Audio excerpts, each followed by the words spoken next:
Well, greetings and salutations, Super Review Show fan base. Welcome to another episode of tonight's Mixed Bag, coming to you live once again from the J Cave. I am joined, as always, by my good man, Bill Murphy. What's going on, folks? Yes. By the way, everyone, just a friendly reminder, we the best podcast. We the best podcast. And by the way, we the best music. DJ Khaled. Anyways. Oh my God, we're off to a terrible start, but anyways, yeah, we got a cease and desist order about that, so we can't do that. No, we can't do that. Hopefully you all are doing well tonight. Hopefully everyone's doing well, of course, but we have a special topic tonight. Bill, what is tonight's topic?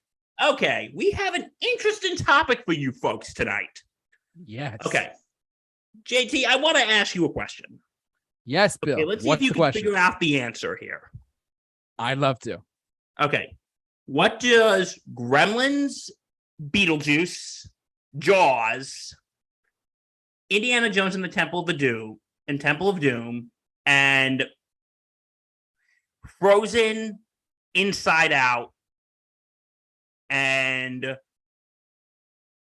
Kung Fu Panda all have in common? What do those 6 movies all have in common? I don't know, Bill. You're gonna have to tell me. They're all rated PG. Wow, that's all 6 crazy. of those movies are rated PG. Well, that leads us into tonight's topic, which is we're going to be talking about how the MPAA gets it wrong. Yes, and what films that they have messed up on, in our opinion, based on certain subject matter in the film. The MPAA, which stands for those of you who live outside of the United States, are international viewers. We love you. We love you all. We do. MPAA, for our international viewers, stands for Motion Picture Association of America. They're the ones that determine the ratings of the film. Yes, sir. I know if we have anyone watching from anywhere else in the globe, tell us what your country's rating system is. We'd be interested to know. Please do. Yeah, so we are going to be talking about movies that got ratings that were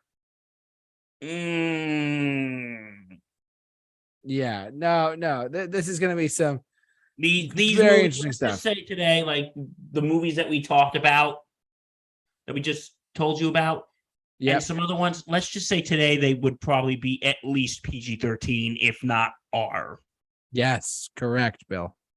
So, okay, which one should we start with? Well, I was thinking, let's go back to how PG-13 came about, shall we? Think we should talk about the two that...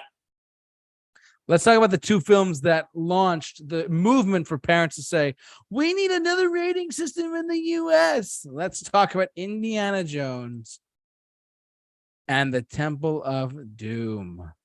One of the best of the franchise, truthfully.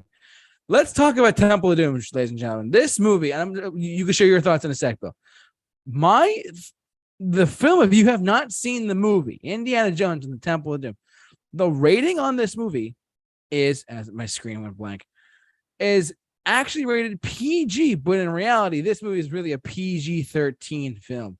Heavily PG, at least PG-13. There are some scenes in this movie that I was in shock. Shock, I tell you. As a young person, like, why is this PG? And thus, the MPAA made it a PG-13 rating because this is one of the films that was the cause of it. Bill, tell me more. Tell me more. Yes. By the way, rest in peace, Olivia Newton-John. Yes, Olivia Newton-John, we miss you dearly. God bless you. But anyway, yeah, this movie, like, I remember a scene that made me sort of like grossed out was the scene when they were sitting down for dinner and they're eating chilled monkey brains. Yep, and they're eating like snakes and eels. Yeah. I wonder how monkey brains taste. What do you think, JT? I'm not really willing to try it, truthfully, because I like monkeys. Monkeys are cool. Yes, and also we have to talk about it. That scene when somebody's heart is like literally ripped out of their chest. Yeah, Mola Ram literally. Kalimar. Yeah, this is not a PG film, ladies and gentlemen. This is definitely PG, heavy PG-13. The fact that Mola Ram just ripped the guy's heart out, that's terrible. Blue. It was slightly bloody too. I mean, you could tell it was fake, but still, that's just like, oh, Yeah, that was really. It was. I remember watching this. I'm like, this movie got away with a freaking PG rating. I know. Very shocking. This movie got. Well, it was the 80s. It was a different time. Very different time. But I'm like sitting there thinking, this movie got away with being PG. Yeah, and thus parents were outraged. Like, we can't have back in the 80s. People were like, we can't have this movie as a PG. Think of the children. Oh my goodness, we have to create a new rating for all of the people. And I just want to say, and you know what? Just note to anyone, if you don't want your kids watching a movie like this, then guess what? Don't let your kids watch it. It's that simple. Amen, Bill. Amen. And like, Preach. Listen, we can't speak from that perspective because neither of us have children, so we can't speak from that perspective. That's true. It's like you don't need to have the MPAA do your job for you. Exactly.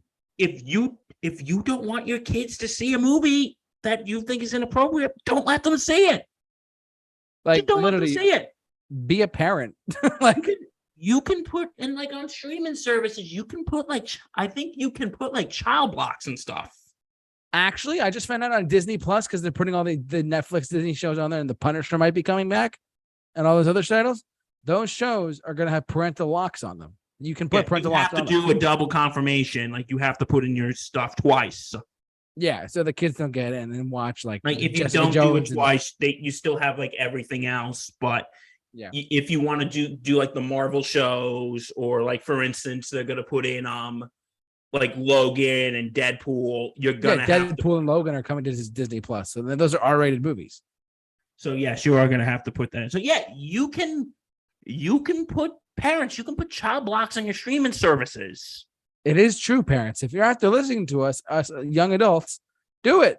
It's more along the lines of first keeping your kids nice and brains healthy, if you will. Yeah, and like listen, and I will say this, and I just gotta say this again. We're not really in the position to be talking about this because we're two childless young adults. But again, at the end of the day, I will say it should be up for the parents to decide whether they think a movie is appropriate for their children or not. I completely agree. Like if you think, like I remember when I was young, sorry, I'm going on a tangent here. You're good. When I was young, so much younger than today. I remember if there was a movie that was like PG-13 or R and I wanted to see it, like my mom, this is what my parents would do. They would say, okay, well, we're not going to see when it's out in theaters. When it comes to like DVD or pay-per-view, how about this? Like first viewing, you watch it with me or your father. And then after that, you can watch whenever you want. Mm-hmm. Like that's what my parents, and I think that was a fair compromise. I would say so. The first viewing, you watch it with me or your dad, and then after that, you can watch it on your own. I mean, I'm not your dad, but I totally would get behind that. What was that? I'm not your dad, but I would get behind that. I mean, that makes sense to me. Oh, it makes perfect sense. Totally. But yeah, this was one of them. One of them we'll get to. The other one we'll get to in a second. But yeah, I can see why this caused a new rating. Oh, for sure. I mean, it's got not a lot of blood, but some blood. The heart coming out of the guy's chest. Come on. Absolutely. And the chilled monkey brains. And the chilled monkey brains. And the eating of like snake food and like, oh, it's terrible. Hey, JT, snakes. Why did it have to be snakes? Ay. But I agree. Yeah. So anything else on Temple of Doom? No, other than that, this is the movie that one of the two movies that definitely prompted parents to say, we need a new rating. Back in the 80s, everyone's like, Ozzy Osbourne's scary. You know, it was a different time period. So sure enough, today, it's only gotten crazier. But but Indiana Jones and the Temple of Doom is definitely one of them. And the other one was, one of my favorite movies. He's so cute. First of all, look at him. Look at it, Gizmo. We're talking about Gremlins, ladies and gentlemen. It's so cute. Oh, he's driving his little car. He's so cute. Gizmo is the best. Gizmo is so cute. Oh, look, Gizmo and Baby Yoda. Oh, Gizmo might be the offspring of future Baby Yoda. That's true. There we go. But anyway, okay. Gremlins, which was released in 1984. Fun fact, you know what movie was also was released on the same day? What movie? If there's something strange in the neighborhood, who are you going to call? Ghostbusters was released the same day? Gremlins and Ghostbusters was released on the same day. Oh, all right. Pop quiz really quick. If it's 1984, which would you go see first? Good question. All right. That is like if they're coming out the same day. What do you go see first? Okay, and I have no knowledge of either of these movies. Okay. Or are we going on that standard that I have no knowledge of these movies? You've seen the trailer and that's it. I would probably go see Ghostbusters first. Okay, and then redeem yourself with Gremlins or no? With Gremlins. Sorry, Gizmo. Gizmo. Oh, no, I'm just kidding. But anyway, both are great. Both are great. But yeah. But anyway, yeah. Okay, so you guys all heard me talk about this movie before. For those who've never seen it, we might have to do a commentary on this one day. Okay, I think we should. Yeah. Gremlins commentary coming soon. Yes, coming soon to the YouTube channel. But anyway, Gizmo is a Magua. He's this little guy. Oh, he's so cute. And he's presented as a gift to Billy, played by Zach Galligan. But there are 3 rules. Rule number 1. Don't put him in the light. He hates bright light, but don't put him in sunlight. It'll kill him. Rule number 2. Don't get them wet. You get them wet, they multiply. And the third and most important rule, no matter how much they beg, no matter how much they cry, don't ever feed them after midnight. And what happens in the movie?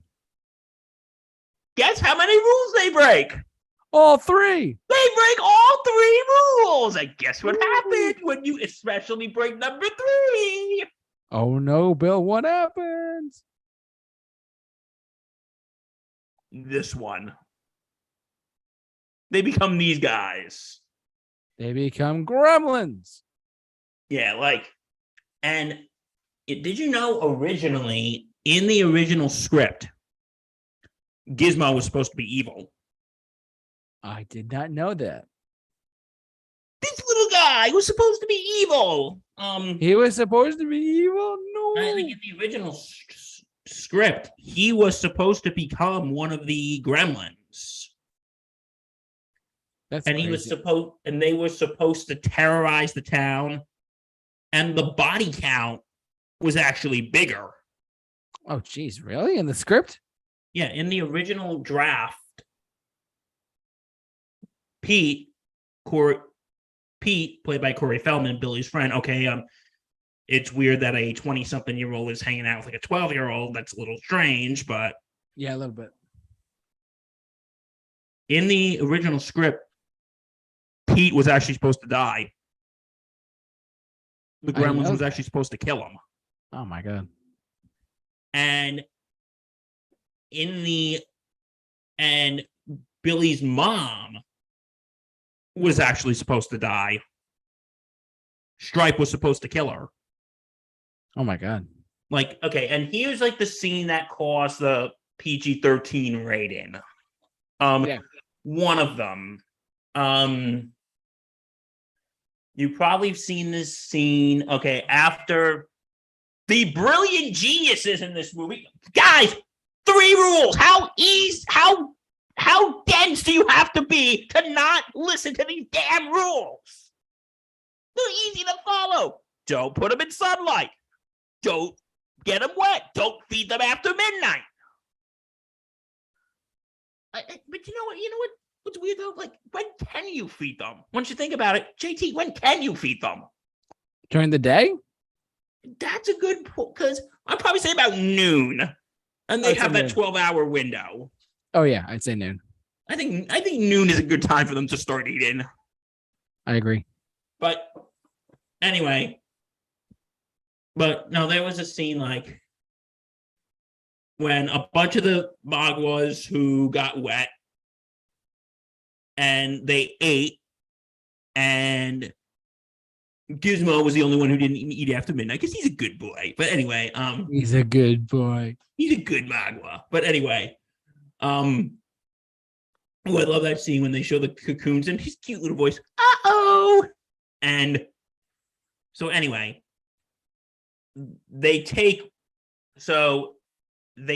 one of the cocoons to a middle school biology teacher. You can't take him to a professional. I guess you could take him to a middle school bio teacher. But anyway, one of the cocoons hatch. Billy gets the call that they're hatching, and he runs down to the school, and he sees that once the cocoon is hatched, it's one of these things.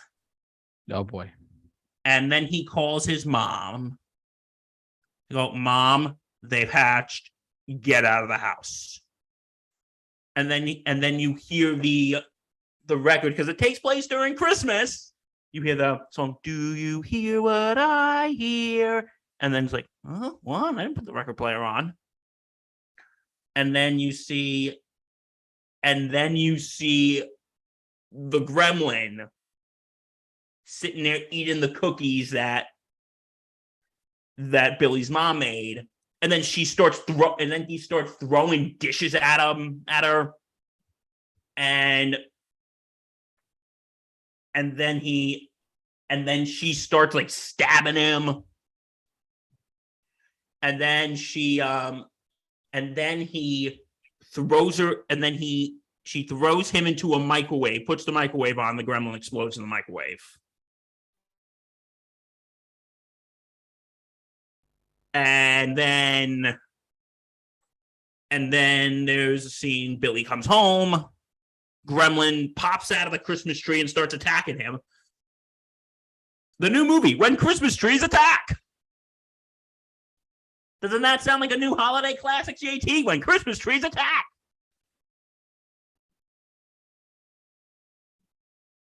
Oh, yeah. But anyway, and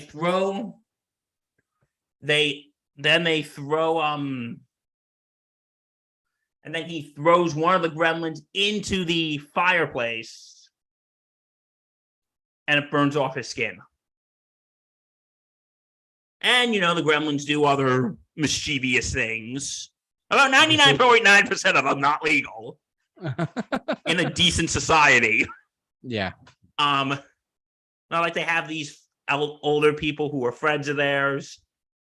And the gremlins take a freaking snowplow and drive it through their house. Oh, man. They literally take the snowplow and drive it through their house. And they just run amok and wreak havoc. But yeah, so this was one of the movies. Yeah. That in Temple of Doom is one of the movies that caused the PG-13 rating. Yes, it's true. There's actually have you ever seen the sequel, Gremlins 2, the new batch? I have not. Have you seen it? Yes, I have. Well, there's a scene when a mom is dragging her daughter out of the movie theater. So, this is garbage. Why are you showing things like this? That was actually based off a real life incident. Oh, really? When the first Gremlins came out, a mom actually ripped her daughter out of the movie theater and complained to the movie theater. Oh, jeez. And again, you don't have to scream at theaters and tell them that your little angel can't watch this when you should be the frickin' parent and tell them and say, no, you can't watch this. Amen, Bill. God, I am going to get a lot of people pissed off at me tonight, but I don't care. But anyway, you're right, though. That's the thing. Yeah. But anyway. This has been parenting with Bill. But anyway, here's what happened. Yes. So, you know who got caught in hot water with both of these? Spielberg? Yeah, someone we talked about last week, Steven Spielberg, because he directed Temple of Doom, and he was actually one of the producers on Gremlins. And he actually talked to his friend who was the head of the MPAA, saying, why can't we make like a new rating that we could have a PG movie, but put a little hot sauce on it? And Like, thus, what was that? And thus they came with PG-13. Because, back then there were 3 ratings: G, PG, and R. Yep. And also X. We're not going to get into that. For kids, PG for families with slightly older kids, R for adults, and X for the weird, sketchy guys who hang out in alleyways. Oh God. It kind of reminded me of a Simpsons episode when they have this thing about a burlesque house, and they're like, some sketchy people go in there. This probably goes way beyond Eugene and Rusty, and 2 random guys go, Eugene and Rusty. They never made an appearance in that show again, but I'm sure they did. But anyway, yeah. So X is for Eugene and Rusty. So anyway, yes, but anyway, but Gremlins was one of them. Gremlins was like, no, because Steven Spielberg did say, yeah, we should to take a PG movie and put some hot sauce on it. And yeah, so I think if Gremlins was released today, it would have been rated PG-13.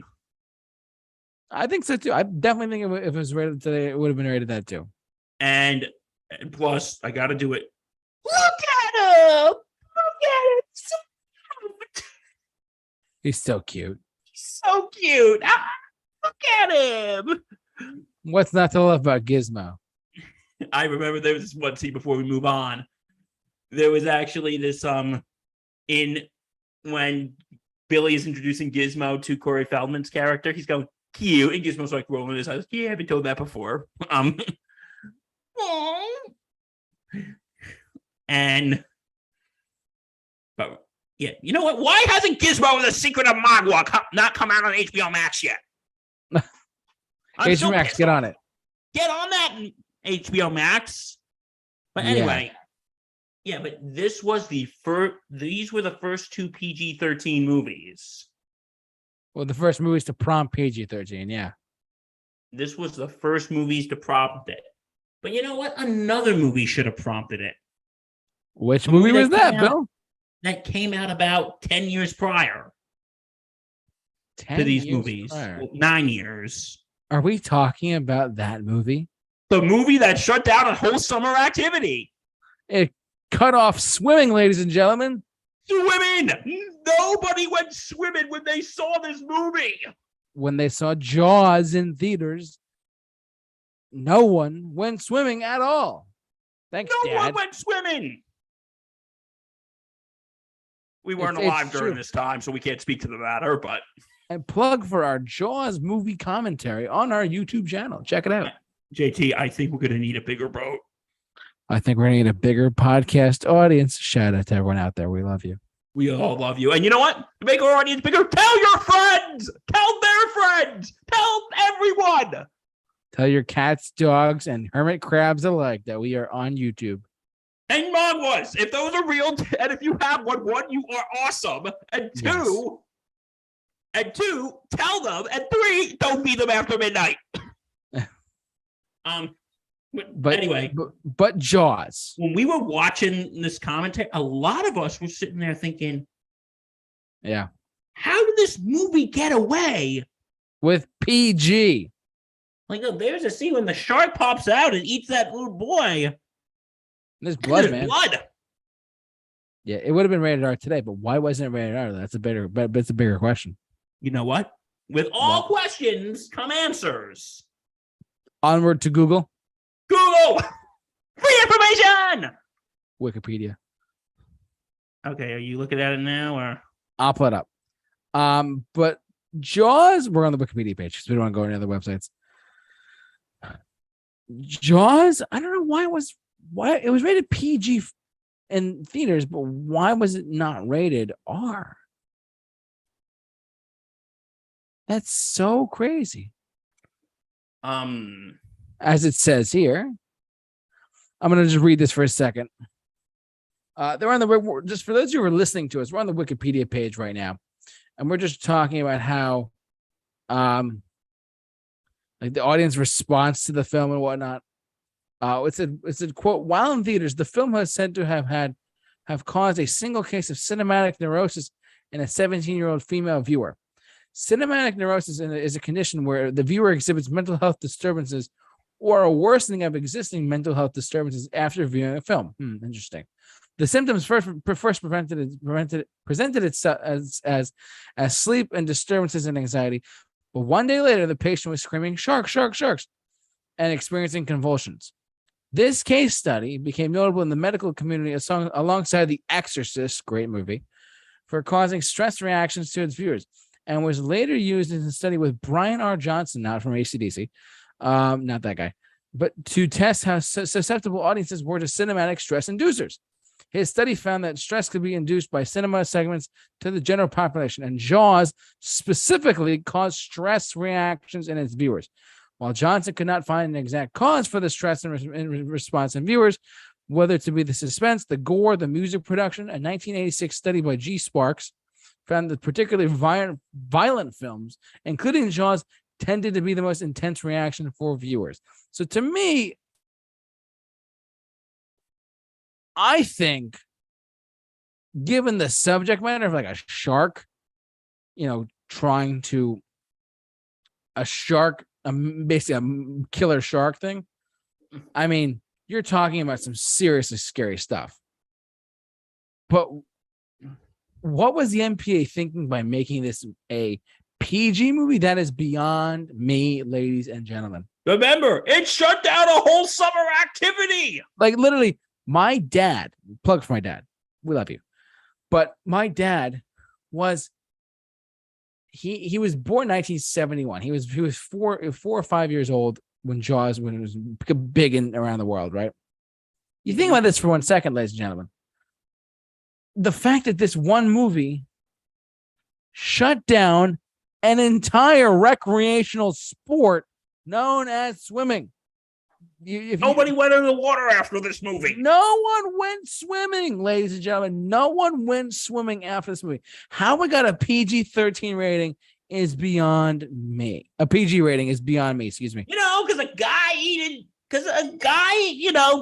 being eaten by a shark. Eaten by a shark and blood coming out. Totally fine. Like Quint at the very end, when he had the teeth sink into his body and he had the crunch. How is for kids? Yeah, don't worry, kids. Go swimming in the ocean and have shark attacks happen. That will totally not traumatize you and keep you away from the ocean for life. But yeah, that will so not traumatize you. Like, remember I told you when I first saw it, I was in Cape Cod and I was about to go swimming. So maybe that wasn't the best thing to do. No, and you saw it. You saw it in Cape Cod of all places, where the movie practically takes place. It's pretty funny. Yeah, my cousin brought it up, and he's like, "You want to watch it?"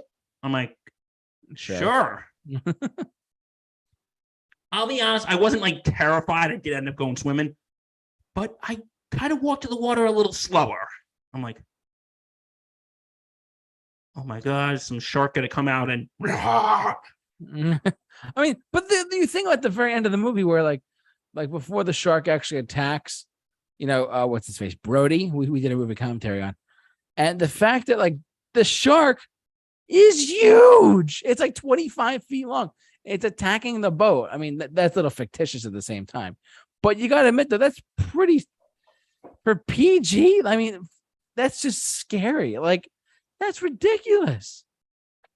It's terrifying to even process the thought, let alone have a movie about it. No, when I was a kid, they actually used to have a Jaws ride at Universal. I remember when they had that too. And I think it was like 4. Oh, okay. And when the shark came out, on a scale of 1 to 10, guess how scared I was? You were 11. Yeah, because I was 4. I'm like, you're like, oh no. Yeah, no, terrible. And it's scary, man. My parents have to sit there and calm me down. It's just a toy. It's just a toy.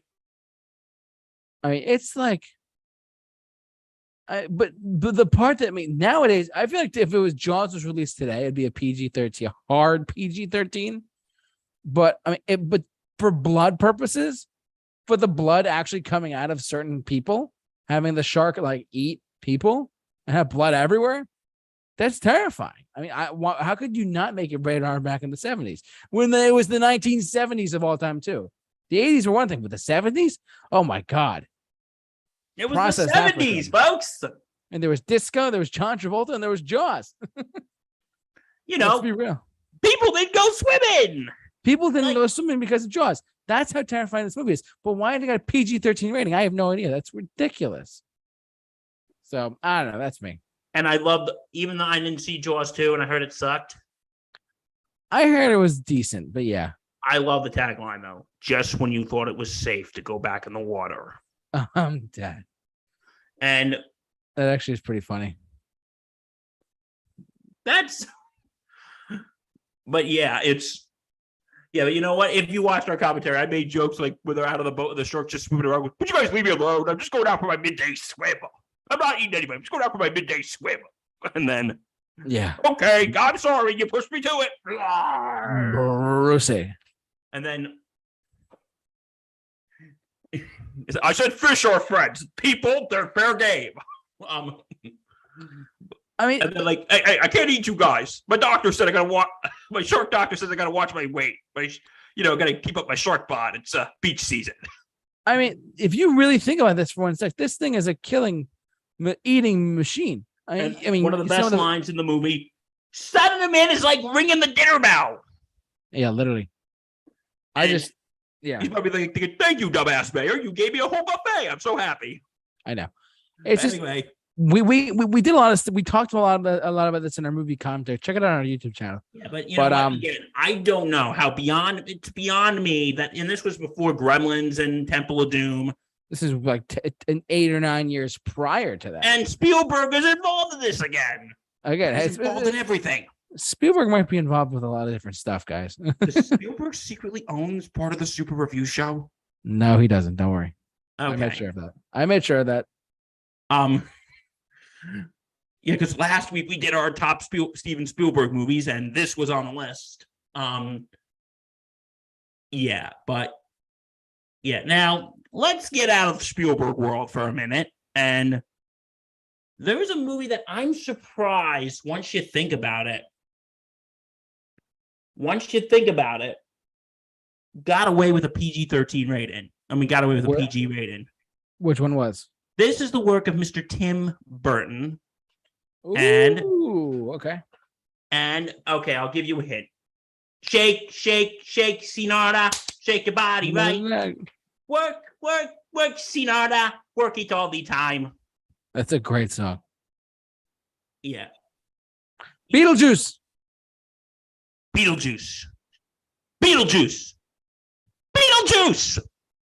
Yep.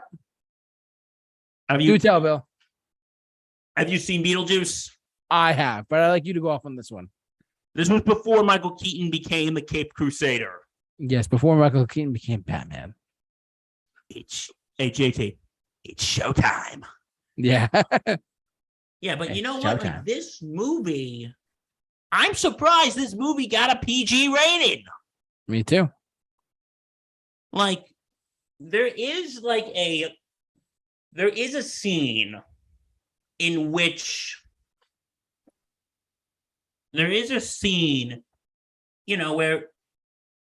where the sand work, where they get like when Beetlejuice is haunting the house and and his head is on like the serpent thing, and it's absolutely terrifying. It is. Or that scene when they bring back Alec Baldwin and the I forgot what the woman's character's name was, when he brings them back and they're like melting and their faces are and their bodies are just melting away. Yeah. And their bodies are just like melting away. How was this not PG-13? And like, how is this movie not a PG-13 rating? And yeah, I got a funny story about this, JT. Do tell. I was about 10. Yeah, yes, folks, you're hearing the stories of my youth.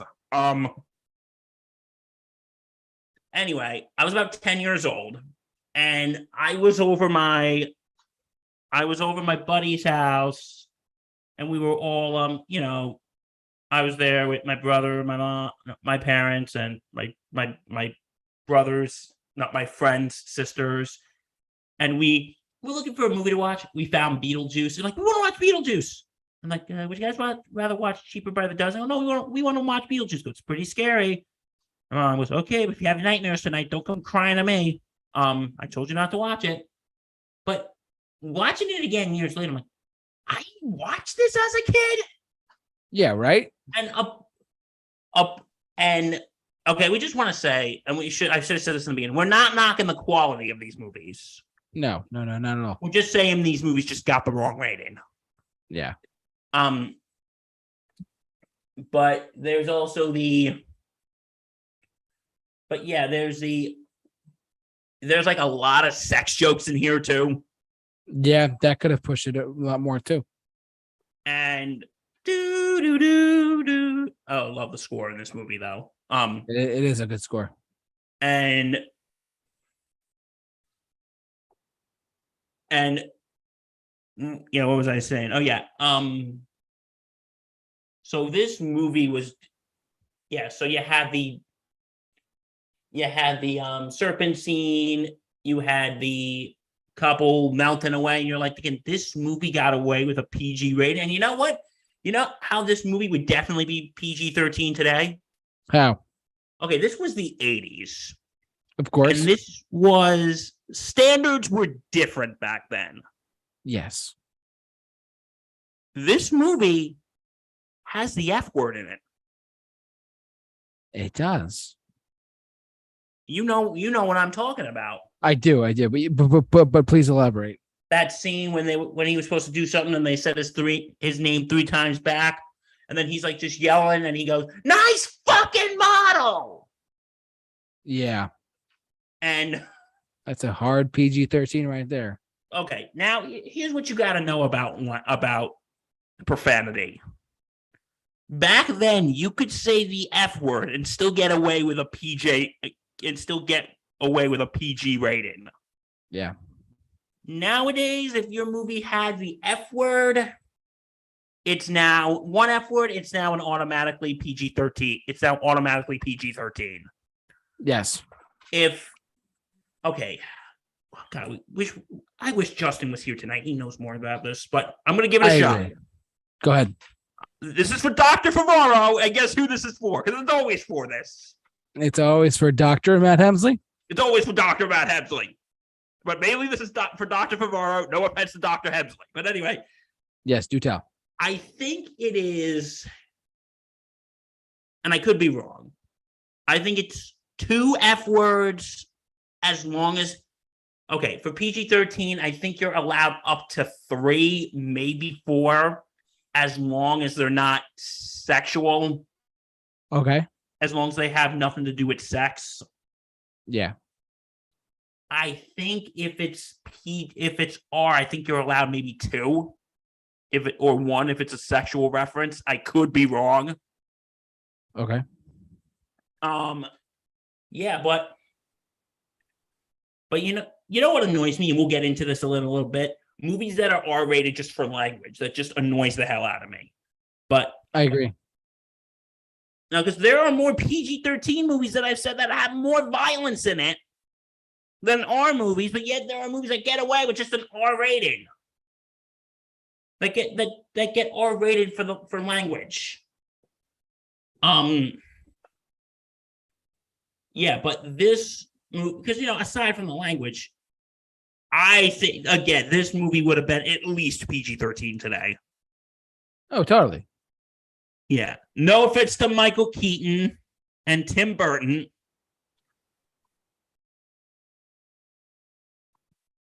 But yeah, and by the way, JT, shake, Sinara, shake your body light. But so yeah, Beetlejuice should have been PG-13. I got some others. Do you got anything in mind, or? Yeah, it's all you, bud. What do you got? Okay, we're gonna look into the world of animation. Okay. 2 movies that I thought of. I don't know if you heard of this movie. It's very rarely well known here. It's called Watership Down.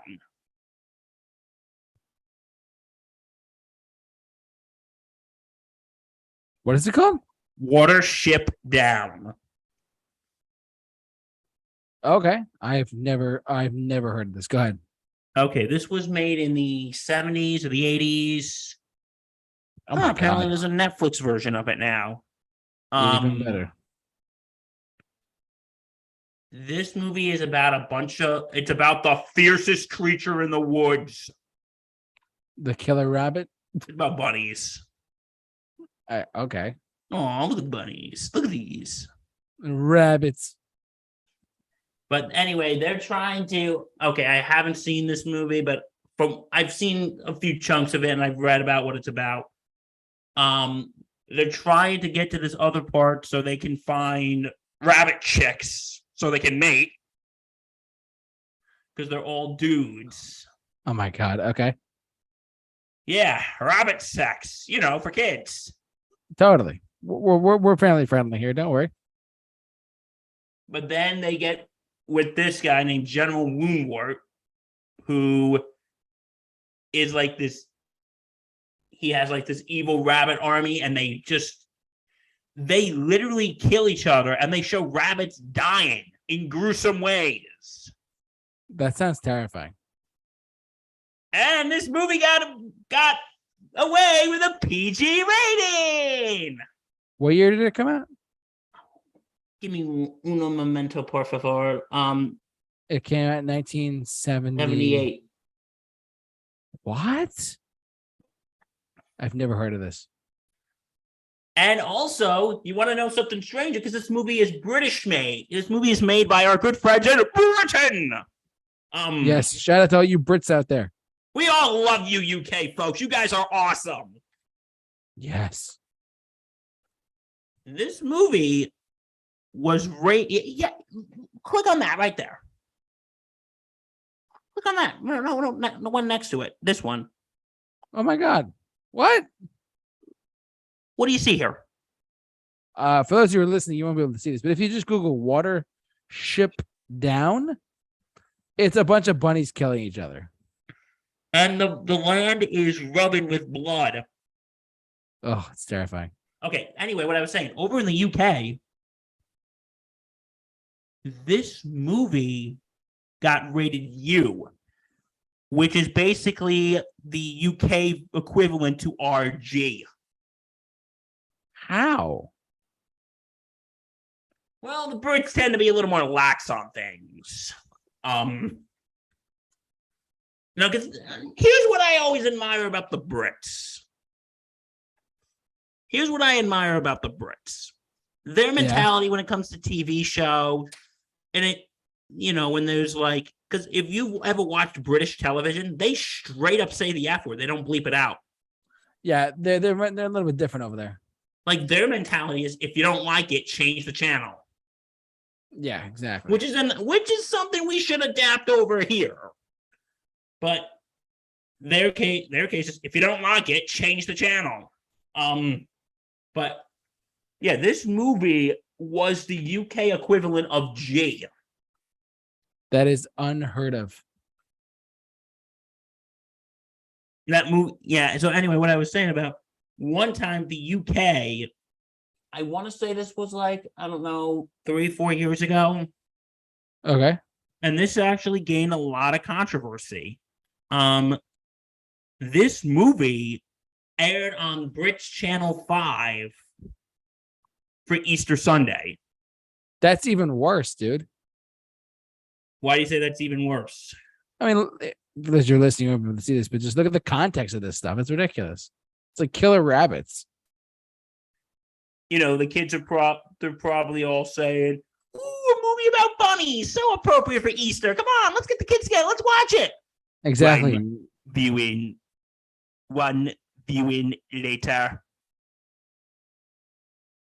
Like, what was that? Mommy, what bunnies. Oh my God. But yeah, it is so strange that, okay, why would you show this movie on Easter Sunday? Yeah, you idiot. Channel 5, you kind of suck in UK. Channel 5, what the hell were you guys thinking? That's a little questionable choice right there. We love our Brit family over there, but still. Yeah, they got a lot of flack for that. I could see that. Do you think the flack was well deserved, or?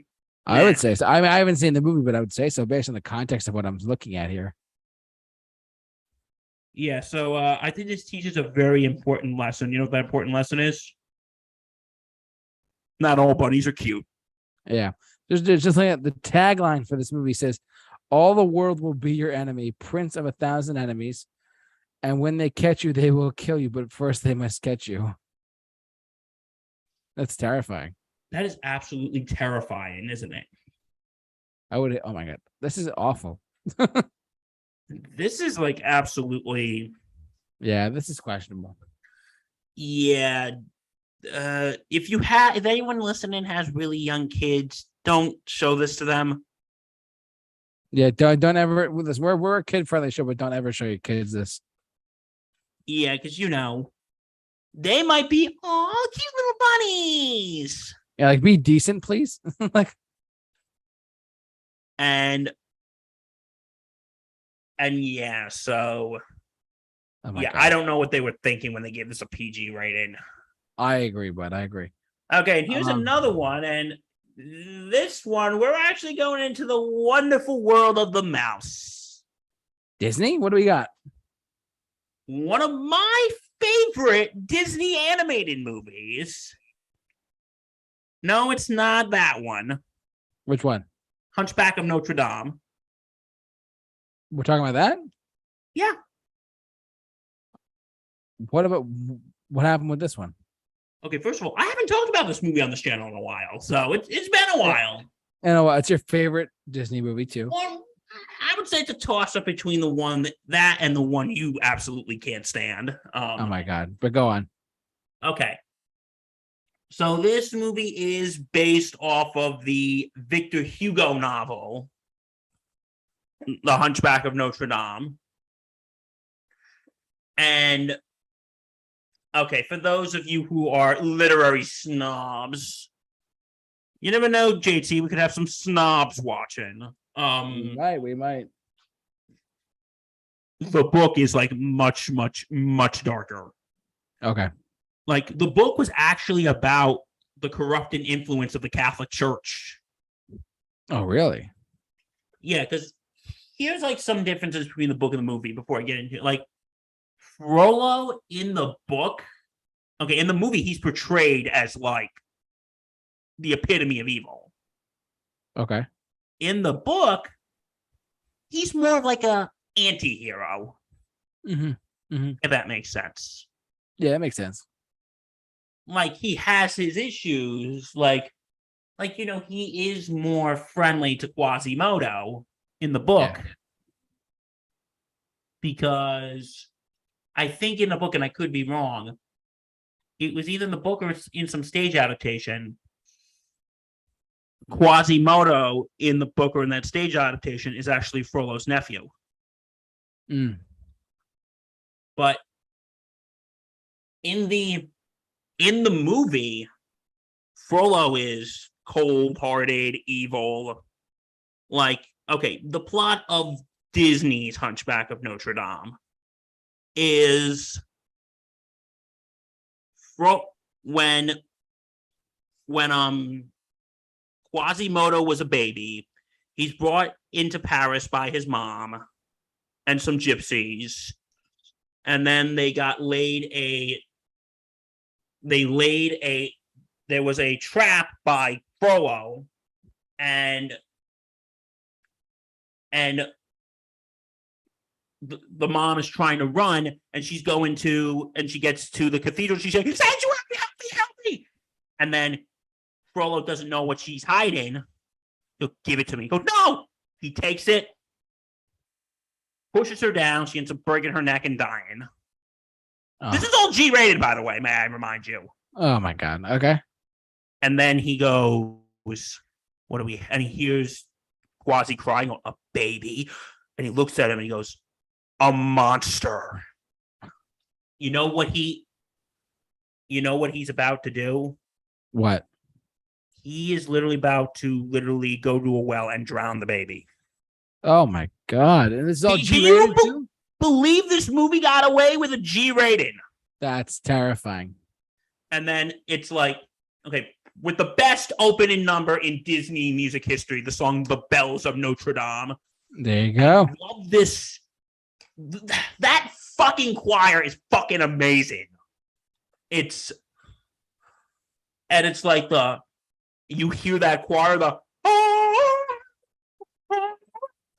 and it's like and then the Archdeacon stops Frollo. Yeah. And goes, what are you doing?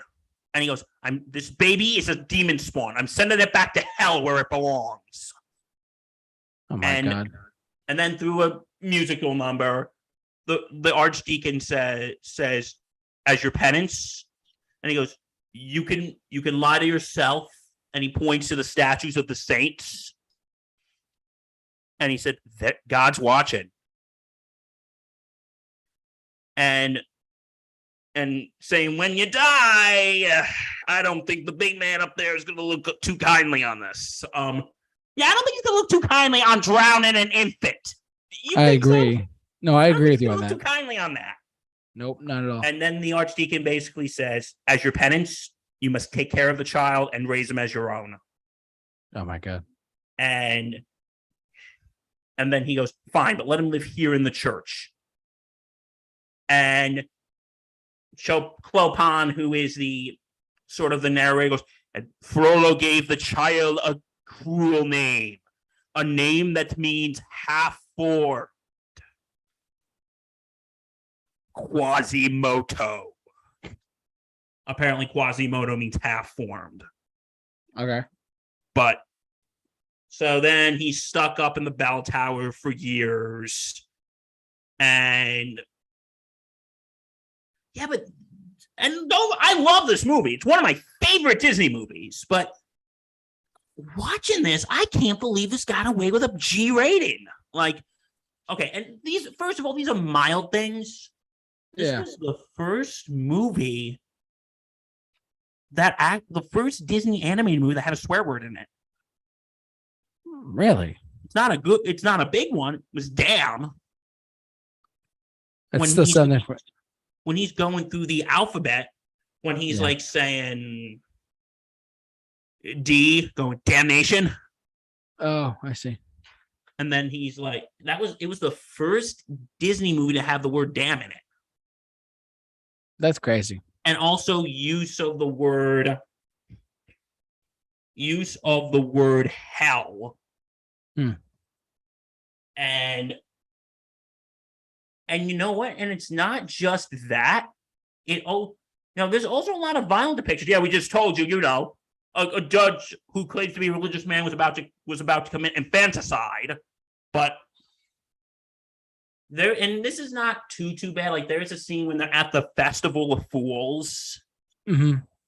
And because Frollo tells Quasi, no, you're not allowed to go there. And then he sneaks out. Yeah. And like, they think his face is a mask, but it's real. And he ends up winning. But then the crowd just spontaneously turns on him and starts throwing things at him. And then he's tied to the rope. And they're like just throwing crap at him. And trust me, it's a little unpleasant to watch. And then Captain Phoebus is like, shouldn't we help him? No. A lesson needs to be learned. And then when Esmeralda, who ends up being Quasi's love interest, comes out and cuts the ropes, and then Frollo now has a thing for her. Not just a criminal thing. An older man has a thing for young Esmeralda. Like, there is a scene like when she's in the cathedral, and she yells sanctuary, so he can't arrest her. He goes, "You can't stay in here forever." And he grabs her arm and he goes, "What are you doing?" He goes, "I'm just imagining a rope around that beautiful neck of yours." And he starts sniffing her hair. Oh my God. Doesn't that sound creepy? Yeah. For how is it G? That's a good question. And then and then and then and then of course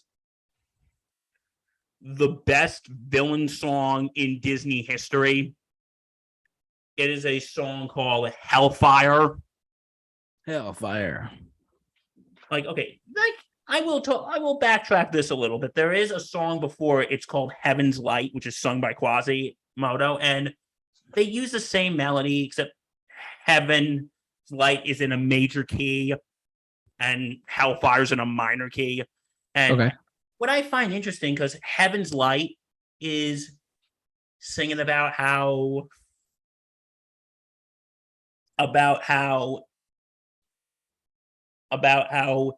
it Quasi is singing about Esmeralda like she's an angel sent from heaven. Frollo's singing about her like she was sent by the devil. Like throughout, like the song, like it starts off with the Confiteor, which those who don't know, it's the opening prayer of the Catholic Mass, and it's in Latin. Mm-hmm. And then he's singing Beata Maria, meaning the Virgin Mary, singing about how he's a good and righteous man. Yeah. And then he goes, and he's singing about how he's tempted by Esmeralda. Mm-hmm. And then okay, this part probably scared the shit out of children. And he goes, "Leading me to sin." And then out of nowhere, a bunch of hooded, faceless monks pop out. And listen, this is probably like minor thing compared to everything else, but I guarantee you, when children saw that, they were scared shitless. I'm sure they were.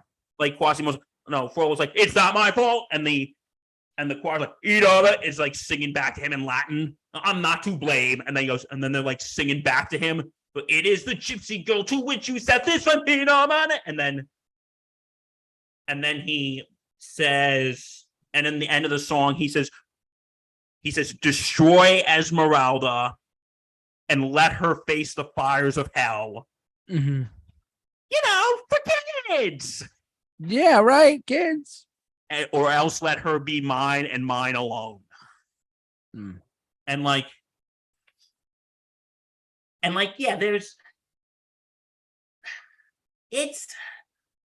I can't, I know I've said this a lot, but what was Disney and the MPAA thinking slapping a G on this? No idea. Maybe because it was animated? We saw Mufasa getting killed, so this is nothing compared to that. Oh yeah, totally. So we could probably just get away with anything.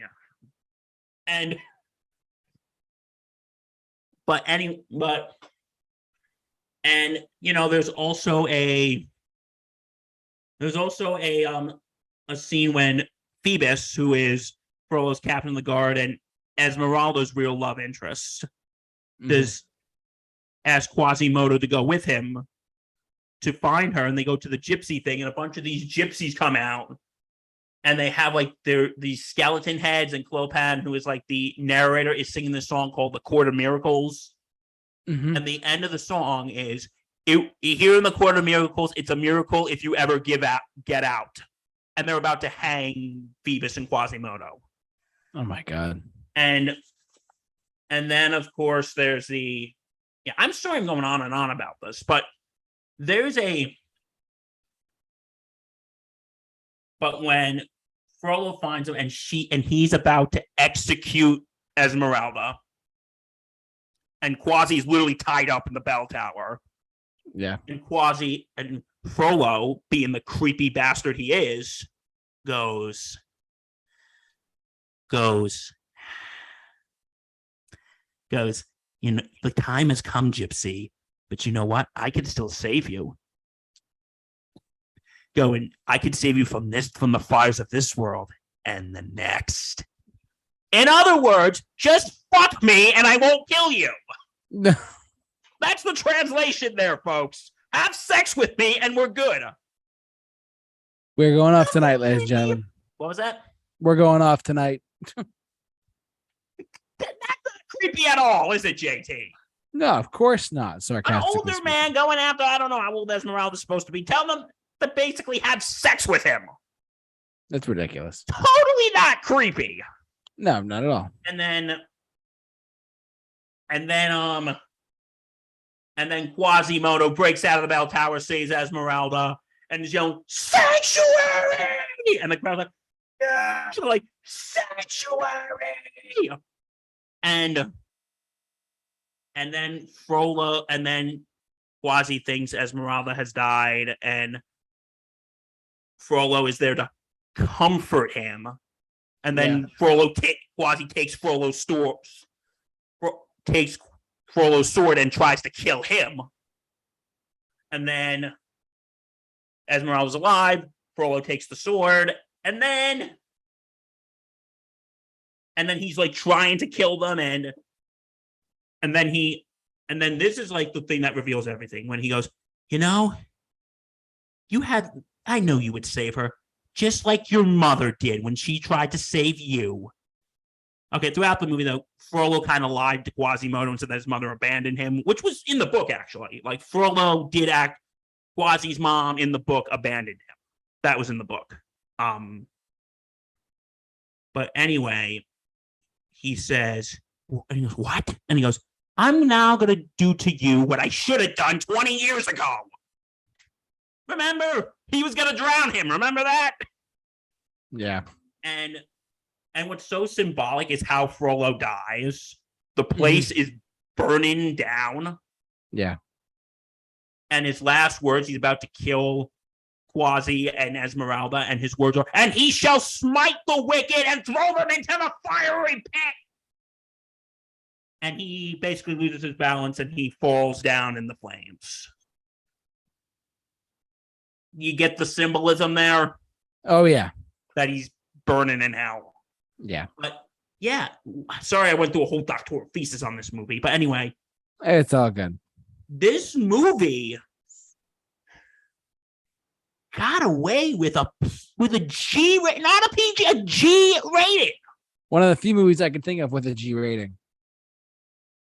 This movie got away with a G rating. That's crazy. Like, okay, listen, the minor swearing like damn and hell, I don't really care. Right. I really don't care. But you had someone who was about to, again, drown an infant. Yeah. After killing his mother. Yeah, it's not PG-13. What's going on? and a old dude who wants to bang a 18, 19, 20-year-old. Nothing. That's so family friendly, isn't it? Oh, it's the best, right? I would want 5-year-olds watching that. Yes, totally. You love to see it. Okay, you know what? It makes sense. Now I know why they put the stupid gargoyles in there now. Oh my God. Because they wanted to lighten up for the kids. But if you think that's dark, the ending of the book is much, much darker. Wow. Here's the quick version. They all die. Frollo, Esmeralda, Quasimodo, they all die. Oh my God. I'll go into details off air, but yeah, it's fine. They die at the end. All of them. That's crazy. And yeah, I don't know what people were thinking. They're thinking, let's adopt Victor Hugo Hunchback of Notre Dame as a Disney movie. But beyond my comprehension. Now, and trust me, I love this movie. One of my favorites, but yeah. But again, why would you rate this movie G? This should have been at least PG. Yeah. At the very least, it should have been at least PG. Yeah.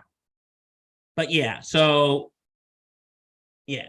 Okay, you know how I kept saying how I ranted about movies that are R-rated for language? Yeah. This is one that really shouldn't have been rated R. It's a movie called The King's Speech. Oh, yeah. And Let's yeah. this is only very brief what I'm going to talk about, but Let's make this the last one of the night too, because I got to get up tomorrow morning and go to work. okay. So, but The King's Speech, a great movie, by the way. But go on. Yeah, it's about the King of England, King George, who has a stuttering problem. And he gets a speech coach to help him. And to help him with stuttering. And this movie is only rated R for one scene. Okay. And he asked him, you know, in the scene, he goes, "Do you know how to swear?" He goes, "Do you know shit?" He goes, "Shit." He goes, and then he goes, "Do you know fuck?" He goes, "Fuck, fuck, fuck." He says it 4 times. Like, okay, your movie's now R-rated. That's odd. I mean, because you would think about this for a sec. If it has one F-bomb, then it would be PG-13. But if it's more than one, then it makes it R? Yeah, I think if it's like 1 or 2 that are related to sex,